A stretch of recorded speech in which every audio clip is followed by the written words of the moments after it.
Oke, selamat datang kembali di pembahasan kita. Nah, hari ini ada pertanyaan nih yang mungkin sering banget muncul di kepala kita. Berapa banyak ya uang yang kita butuhin buat bahagia? Pernah nggak sih kepikiran angka spesifik? Pertanyaan ini kayaknya ya menghantui banyak orang lah ya. Hari ini kita akan coba bedah lebih dalam sumber-sumber Anda dan kita bakal fokus nih ke bab 9 di jantung uang. Bab ini tuh ngupas soal hubungan yang ya rumit, kadang bikin bingung juga antara duit dan rasa bahagia. Saya bakal bantu Anda nih, kita lihat sama-sama temuan-temuan kuncinya, ada data riset yang menarik banget, terus juga ada cerita pribadi penulis yang jujur banget menurut saya. Pengalamannya itu, wah kayaknya bisa relate banget sama kita. Betul. Dan saya di sini coba kasih konteks sama analisisnya ya. Kita coba pahami bareng-bareng. Kenapa sih wawasan ini penting? Nggak cuma teori doang, tapi gimana dampaknya ke hidup kita sehari-hari. Yuk, kita bongkar deh hubungan atau kadang malah nggak nyambungnya antara saldo rekening sama perasaan sejahtera kita yang sebenarnya. Apa sih yang terjadi di persimpangan finansial dan emosional ini? Kita juga bakal cari tahu elemen apa aja sih yang beneran bikin hidup kita tuh rasanya puas, penuh makna, di luar sekedar angka di rekening. Siap ya? Yuk, kita mulai aja. Oke, kita mulai dari sesuatu yang mungkin akrab banget buat Anda. Ilusi soal angka ajaib finansial. Penulis cerita pengalamannya sendiri nih, gamblang banget. Pas awal umur 20-an, dia pasang target, $100.000. Angka yang waktu itu rasanya gede lah ya. Bertahun-tahun kerja keras, akhirnya di umur 30, tercapai juga tuh angka. Tapi hasilnya, Ternyata dia nggak merasa lebih bahagia gimana gitu. Malah agak kosong katanya. Reaksinya gimana? ya mungkin kayak kebanyakan orang, pasang target baru lagi, yang jauh lebih tinggi, $10 juta. Seolah-olah ya angka lebih gede pasti hasilnya beda dong. Tapi nah, di tengah jalan itu, dia sampai ke satu kesadaran penting banget, kayak momen pencerahan gitu. Dia bilang gini, dan ini kuat banget kalimatnya. Anda bukan uang Anda, dan uang Anda bukanlah Anda. Kekayaan bersih Anda bukanlah harga diri Anda. Kalimat ini kayaknya perlu kita garis bawahi dulu nih. Iya, ini tuh jebakan psikologis yang umum banget ya. Kita kan hidup di masyarakat yang sering banget ngukur sukses bahkan nilai diri dari pencapaian finansial. Jadi gampang banget kita netapin angka $100.000, 1 juta, 10 juta, terus tanpa sadar nganggap itu tiket kebahagiaan. Pengalaman penulis ini contoh sempurna dari apa yang psikolog sebut miswanting. Kita pengen sesuatu, lebih banyak uang, karena kita keliru mikir itu bakal bawa hasil yang kita mau, bahagia selamanya.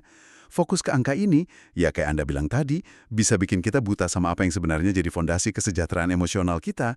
Kayak ngejar fata morgana gitu loh. Wah, pas banget itu analogi Fata Morgana. Tapi ini bukan berarti uang nggak ada perannya sama sekali kan buat bahagia. Penulis juga ngutip Jason Fittuk nih, dia kasih pandangan yang lebih seimbang ya. Katanya gini, meskipun uang bisa beli kebahagiaan, maksudnya buat kebutuhan dasar ya, kayak makan, tempat tinggal aman, akses kesehatan, bahkan sedikit kemewahan atau kenyamanan, tapi uang bukanlah kebahagiaan itu sendiri, ada kayak garis batasnya gitu ya. Tepat. Dan garis batas ini nih yang seringnya jadi kabur di obrolan sehari-hari atau di media. Iklan, media, tekanan sosial, itu sering banget kirim pesan, entah langsung atau nggak langsung, kalau makin banyak uang ya otomatis makin bahagia. Sumber Anda ini pinter banget nunjukin kalau kebahagiaan yang dibeli pakai uang, kayak senang sesaat pas beli barang baru, atau pas lihat saldo rekening nambah, itu seringnya sementara banget. Lebih kayak kesenangan gitu ya, bukan kebahagiaan yang dalam dan awet. Kesenangan itu cepet pudarnya. Menarik, menarik. Jadi, kalau uang bisa beli dikit bahagia, tapi bukan kebahagiaan utuh. Pertanyaan berikutnya kan, berapa banyak sih yang sebenarnya cukup? Ada nggak sih titik optimalnya? Nah ini seru nih, sumber Anda kasih data riset yang menarik banget. Ada studi dari Purdue University tahun 2018, angkanya udah disesuaikan sama inflasi 2023 biar relevan. Studi ini nemuin titik pendapatan ideal buat kepuasan hidup secara umum, life satisfaction, itu sekitar $113.000 setahun. Tapi, nah ini bedanya. Buat kesejahteraan emosional sehari-hari, emotional well-being itu loh, seberapa sering kita ngerasain emosi positif dibanding negatif, angkanya lebih rendah. Di kisaran 71.000 sampai 89.000 setahun. Di atas angka itu nambah pendapatan tuh nggak banyak nambah rasa bahagia harian. Tapi ya perlu dicatat juga, angka ini kan rata-rata global ya. Bisa beda banget tergantung kita tinggal di mana, biaya hidupnya gimana, faktor pribadi lain juga ngaruh pastinya. Terus ada lagi nih studi lain, lebih baru dan cukup bikin heboh, dari Matthew Killingsworth sama Daniel Kahneman. Ya, Kahneman yang menang Nobel Ekonomi itu tahun 2021. Studi ini pakai metode keren, ngelacak pengalaman orang secara real time pakai aplikasi HP. Hasilnya, kebahagiaan yang dilaporin itu ternyata terus naik seiring naiknya pendapatan, bahkan lewat dari batas $75.000 yang dulu sering disebut di riset Kahneman sebelumnya. Jadi kayak nggak ada titik jenuhnya gitu. Tapi, nah ini dia, ada pengecualian penting banget yang ditemuin studi ini, dan ini bagian yang menurut saya sangat menarik. Pengecualian ini buat kelompok orang yang kaya, pendapatannya tinggi, tapi emang udah nggak bahagia dari awal. Buat kelompok minoritas ini, ya sekitar 15-20% peserta lah, nambah uang di atas $100.000 setahun tuh hampir nggak bikin beda di tingkat bahagianya. Uang cuma bisa bantu ngurangin penderitaan mereka sampai batas tertentu aja, tapi nggak bisa beli bahagia kalau fondasi emosinya udah rapuh. Gitu katanya. Ini mencerahkan banget ya. Mereka nunjukin beda penting yang sering kita lupain antara dua jenis bahagia. Evaluasi hidup, gimana kita nilai hidup kita secara keseluruhan pas kita mikir, sama kesejahteraan emosional, perasaan kita dari waktu ke waktu sehari-hari. Studi Purdue nunjukin ada titik jenuh buat kesejahteraan emosional harian.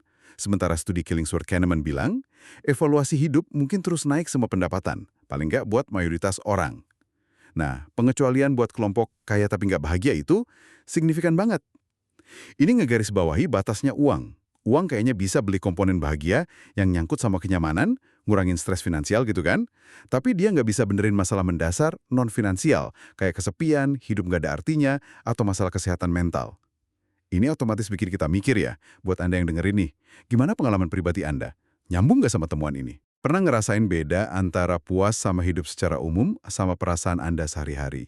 Dan pernah nggak ngerasain titik di mana nambah duit tuh rasanya udah nggak terlalu ngefek ke rasa seneng harian? Wah, pertanyaan reflektif yang bagus banget. Dan ini nyambung banget nih sama perubahan pribadi yang dialami penulis di bab ini. Dia cerita hal yang kontras banget sama pas dia ngejar 10 juta tadi. Kebahagiaannya justru naik pesat di tahun 2023, tahun yang dia bilang relatif biasa aja secara finansial atau karir. Apa yang beda? Fokusnya. Rasa bahagia itu datang dari hal-hal simple yang sering kita anggap remeh atau malah nggak produktif. Rutin jalan kaki santai, sempetin tidur siang, coba resep baru di dapur, luangin waktu baca novel, nonton serial TV favorit tanpa rasa bersalah, olahraga teratur, sama nikmatin makan malam santai di luar. Pengalaman ini bikin dia ngelihat lebih dalam, apa sih yang beneran bangun kesejahteraan di luar duit. Dia nemu koneksi kuat sama model PIERME plus dari Martin Seligman, tokoh penting di psikologi positif. Ini kerangka yang berguna banget buat mahamin komponen kunci dari hidup yang berkembang, flourishing. Yuk kita bedah bareng elemen PRIMA plus ini. Pertama P, positive emotion, emosi positif. Ini bukan cuma senang doang ya, tapi lebih luas, cinta, harapan, syukur, tenang, gembira, penasaran. Aktif nyari dan hargain momen-momen ini. Kedua E, engagement, keterlibatan. Ini soal nemuin aktivitas yang bikin kita asyik banget sampai lupa waktu, itulah yang disebut flow state. Bisa pas kerja, tekun hobi, main musik, olahraga, atau bahkan pas ngobrol dalam. Ketiga R, relationships, hubungan. Nah ini soal bangun dan jaga koneksi sosial yang positif dan saling dukung. Ngerasa dicintain, diperhatiin, dan juga kasih dukungan ke orang lain. Penulis bilang ini sumber bahagia terbesarnya. Dan ini didukung kuat banget sama riset jangka panjang kayak studi Harvard soal perkembangan dewasa yang diringkas di buku The Good Life. Hasilnya konsisten, kualitas hubungan sosial itu prediktor terkuat buat bahagia dan sehat jangka panjang. Bukan duit, bukan tenar, tapi hubungan. Betul. Lanjut ya. Keempat, M, meaning. Ini soal ngerasa hidup kita punya tujuan, kita bagian dari sesuatu yang lebih besar dari diri sendiri. Bisa lewat kerjaan, kontribusi ke komunitas, spiritualitas, besarin anak, atau perjuangin suatu nilai. Kelima A, accomplishment, pencapaian.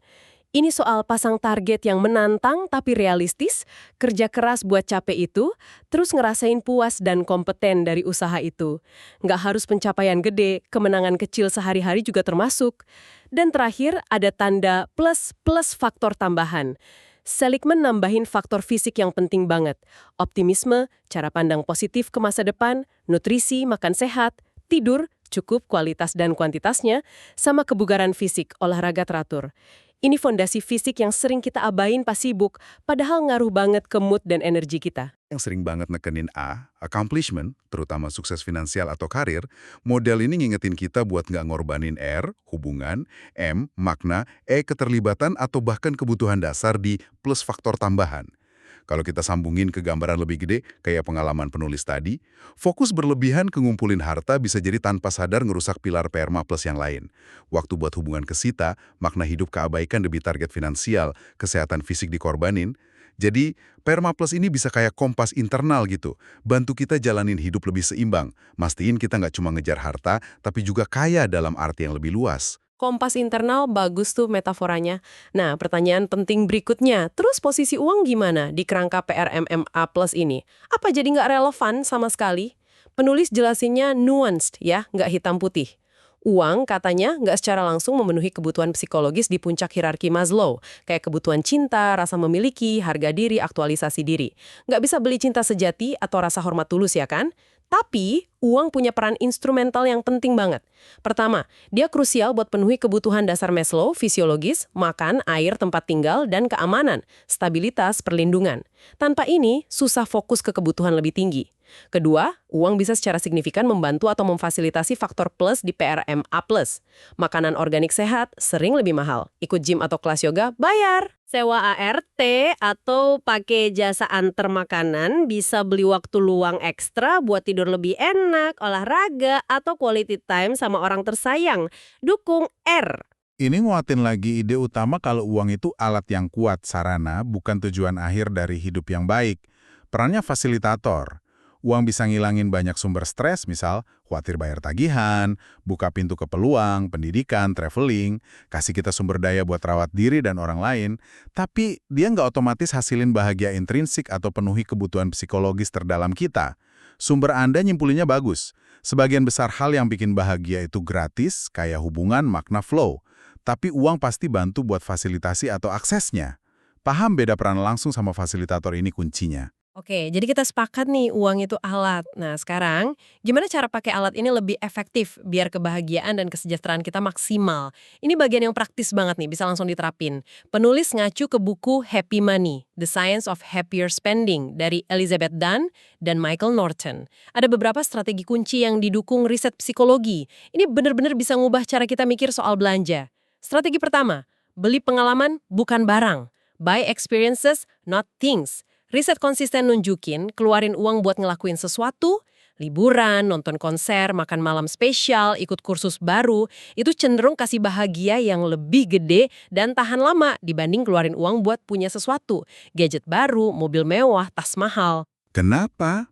Pengalaman itu bikin kenangan yang bisa kita nikmatin ulang-ulang, sering jadi bagian identitas kita, dan gak gampang dibandingin sama orang lain. Betul. Terus ada alasan psikologis lain yang tadi disinggung dikit, adaptasi hedonis. Kita cepat bosen sama barang material, senengnya punya iPhone baru atau sofa baru cepat hilang.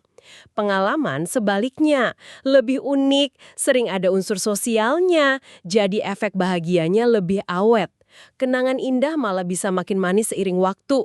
Pas banget. Strategi kedua, jadikan sebagai suguhan istimewa. Make it a treat, prinsipnya kelangkaan itu ningkatin kenikmatan. Kalau sesuatu yang kita suka ada terus tiap saat, kita jadi kurang menghargainya. Penulis kasih contoh soal saus sriracha favoritnya yang langka. Gimana dia jadi nikmatin banget pas nemu. Atau mungkin Anda punya ritual minum kopi enak cuma pas weekend, atau makan di resto favorit cuma pas momen spesial. Ngebatasin akses ke kesenangan tertentu justru bikin rasanya lebih spesial dan bahagia pas dinikmatin. Strategi ketiga, dan ini yang katanya sering paling efek buat banyak orang, termasuk saya nih, beli waktu. Waktu yang gak enak kayak macet pas berangkat kerja, itu terbukti naikin kepuasan hidup secara signifikan. Contohnya, bayar jasa bersih-bersih rumah, pakai laundry kiloan, pesen belanjaan online, atau milih tinggal lebih dekat kantor meskipun sewa lebih mahal dikit. Waktu kan sumber daya kita yang paling terbatas, nggak bisa diisi ulang. Penulis sama temennya, Kara Perez, cerita gimana dulu mereka sering korbanin waktu demi dapat duit lebih.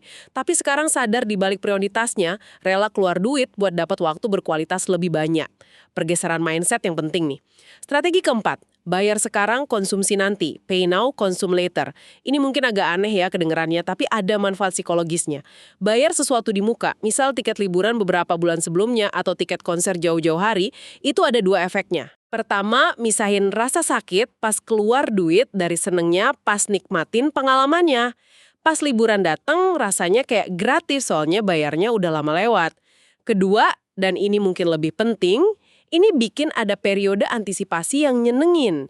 Nungguin sesuatu yang kita tahu bakal terjadi itu bisa jadi sumber bahagia tersendiri. Dan strategi kelima, yang mungkin paling nggak kepikiran buat sebagian orang tapi dasar ilmiahnya kuat. Berinvestasi pada orang lain, invest in others. Ini soal pengeluaran prososial, pakai uang kita buat kasih manfaat ke orang lain. Bisa bentuk hadiah buat teman atau keluarga, donasi amal, atau traktir teman kantor kopi. Puluhan riset nunjukin orang konsisten bilang lebih bahagia abis belanjain uang buat orang lain dibanding buat diri sendiri, bahkan kalau jumlahnya kecil. Penulis contohin ibunya yang dermawan dan gimana itu kayaknya bikin ibunya bahagia. Ya kadang emang ada rasa enggan ya buat memberi, apalagi pas kita lagi mikirin kondisi finansial sendiri. Sumber Anda kasih tips nih biar bonus bahagia dari memberi itu maksimal. Pastiin pemberiannya kerasa sukarela, bukan terpaksa. Usahain ada koneksi personal sama penerima atau tujuannya. Kita tahu siapa atau apa yang dibantu, dan kalau bisa, cari cara lihat dampak nyata dari pemberian kita. Sumber Anda juga nyebutin beberapa platform online buat bantu milih badan amal yang efektif dan terpercaya. Kalau mau donasi, kayak givingmultiplier.org, givewell.org, charitynavigator.org, dan lainnya. Strategi-strategi Happy Money ini, kalau kita perhatiin ya, nyambung banget sama kerangka PRMA+. Beli pengalaman, sering ada E, engagement, sama R, relationships. Beli waktu, bisa ngurangin stres, kasih ruang buat P, positive emotion, atau R, bayar sekarang, konsumsi nanti, manfaatin kekuatan antisipasi, P. Dan tentu aja, investasi ke orang lain, itu langsung nguatin R, relationships. Dan bisa kasih M, meaning, yang dalam. Jadi, ini bukan cuma trik finansial, tapi cara pakai sumber daya finansial kita buat secara aktif numbuhin pilar-pilar kesejahteraan yang udah kita bahas.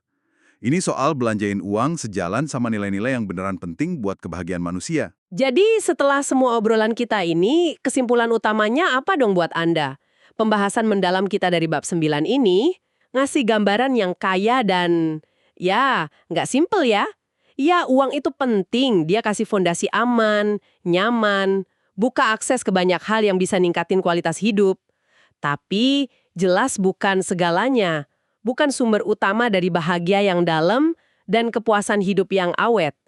Kebahagiaan sejati, kayak kata pengalaman penulis dan didukung riset, kayaknya akarnya lebih dalam di kualitas hubungan kita, R, seberapa kita merasa terlibat dan hadir di hidup kita, E, makna dan tujuan yang kita temuin, M, rasa pencapaian dari usaha kita, A, emosi positif yang kita pupuk, P, dan gimana kita rawat fondasi fisik kita lewat nutrisi, tidur, dan olahraga, plus. Kerangka PERMA, plus ngerangkum ini semua. Dan yang penting cara kita milih buat pakai uang kita, alat itu bisa banget ngebentuk tingkat kesejahteraan kita, mungkin lebih dari sekedar berapa banyak uang yang kita punya. Ingat terus pesan inti penulis yang kuat banget itu, Anda lebih dari sekedar uang Anda. Kekayaan bersih Anda bukanlah harga diri Anda. Nah, sebagai pemikiran penutup nih, buat Anda bawa pulang, buat direnungin, mari kita tarik benang merahnya. Sekarang Anda udah punya pemahaman yang lebih kaya dari cerita penulis dan temuan ilmiah soal apa sih yang beneran bikin bahagia, lebih dari sekedar angka di rekening. Dengan pemahaman ini, coba Anda pikirin bentar, area mana di pengeluaran atau fokus hidup Anda sekarang yang mungkin perlu sedikit disetting ulang. Nggak usah perubahan drastis kok, apa satu langkah kecil aja. Satu penyesuaian simpel yang bisa Anda lakuin minggu ini buat secara sadar investasi lebih banyak ke elemen PRME plus Anda, ke hubungan, ke makna, ke keterlibatan, kesehatan Anda, bukan cuma ke neraca keuangan Anda. Pertanyaan yang relevan banget ya buat direnungkan. Semoga obrolan kita kali ini kasih perspektif baru buat Anda. Makasih banyak udah gabung di pembahasan mendalam sumber-sumber Anda kali ini. Sampai ketemu di eksplorasi berikutnya ya.